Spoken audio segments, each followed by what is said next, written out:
Olá, bom dia, boa tarde, boa noite, tudo bem com você? Espero que sim. Estamos no nosso devocional no Sermão do Monte e o texto que eu quero compartilhar com você mais uma vez é o texto de Mateus capítulo 5, verso 17. Jesus diz: Não pensem que vim abolir a lei ou os profetas, não vim abolir, mas cumprir. No vídeo anterior, nós vimos que Jesus ele não veio trazer uma nova mensagem, Jesus não veio trazer uma nova revelação, Jesus não veio trazer um novo evangelho. Jesus ele veio cumprir aquilo que estava escrito a respeito dele, ou seja, o Antigo Testamento. Quando ele fala a lei ou os profetas, ele está se referindo ao Antigo Testamento, de forma que todo o Antigo Testamento ele é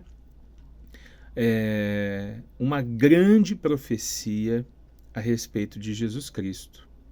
Então, todos os atos e palavras de Deus apontavam para aquilo que um dia iria acontecer.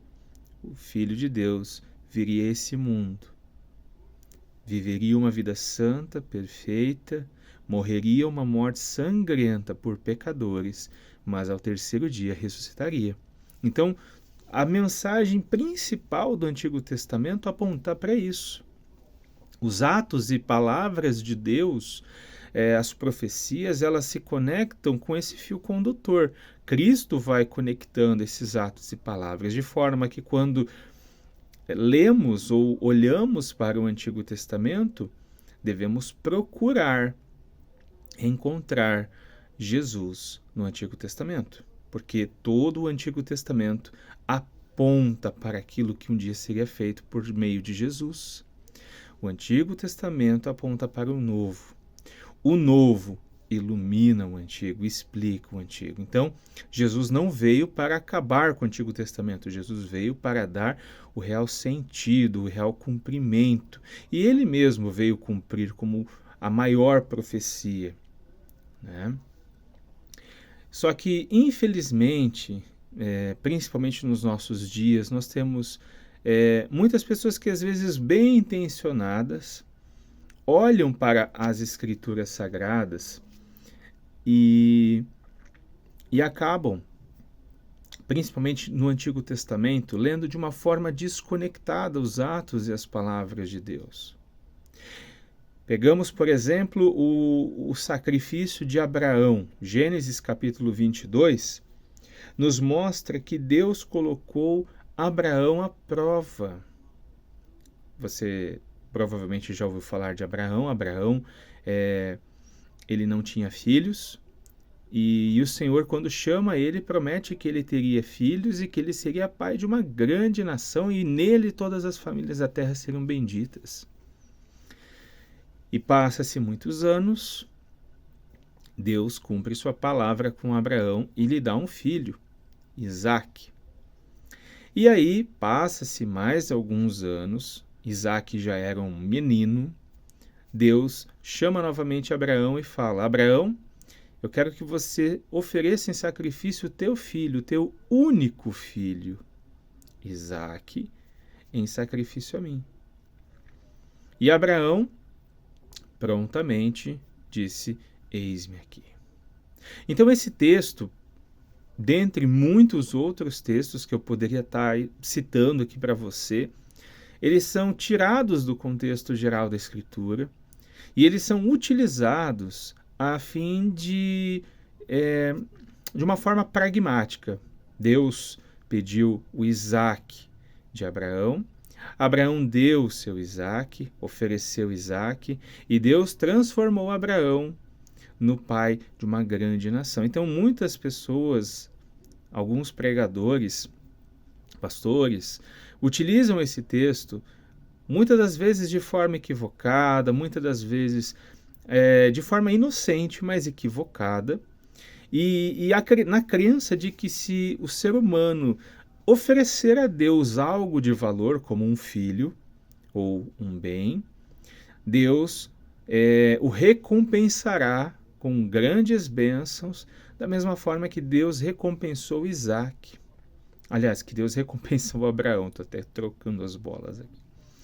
Mas, se olharmos atentamente o que Deus faz aqui com Abraão, era sombra, era um sinal daquilo que Deus um dia faria.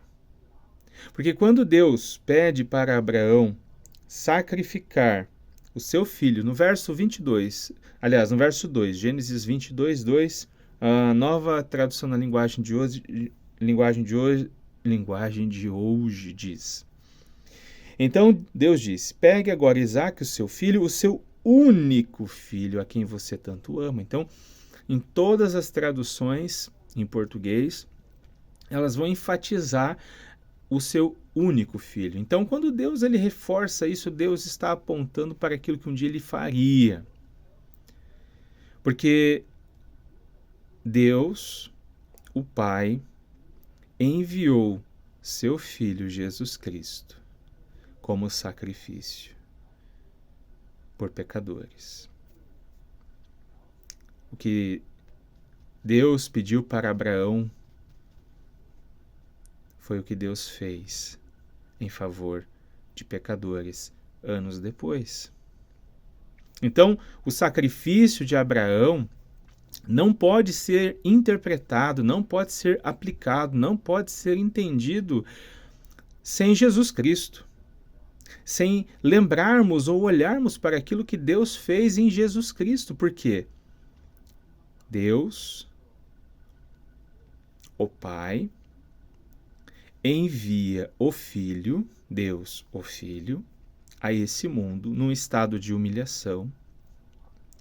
E lá na cruz, ele sacrifica seu filho, seu único filho, seu primeiro filho, em favor de pecadores. Então o sacrifício de Abraão tinha o objetivo, para nós hoje, e para aqueles que leram, mostrava o que Deus faria em Jesus Cristo, o que o Pai faria com o seu Filho. Quando lemos esse texto, nós não devemos pensar que devemos oferecer para Deus algo de valor, como Abraão fez com o filho, que Deus nos dará algum tipo de recompensa. Não, Deus já nos enviou a recompensa.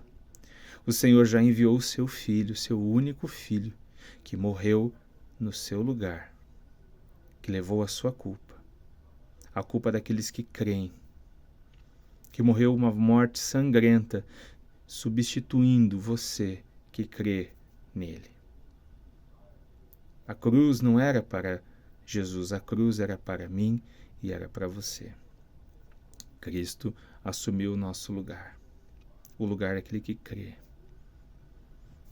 Então, quando você for ler o Antigo Testamento, a partir de agora, que você procure ver os sinais que apontam para aquilo que vai acontecer no futuro, o Cristo que vai vir, porque todos os atos e palavras de Deus, eles estão conectados numa grande narrativa, numa grande história, a história de Jesus Cristo, o Filho de Deus, Cordeiro de Deus, que tira o pecado do mundo.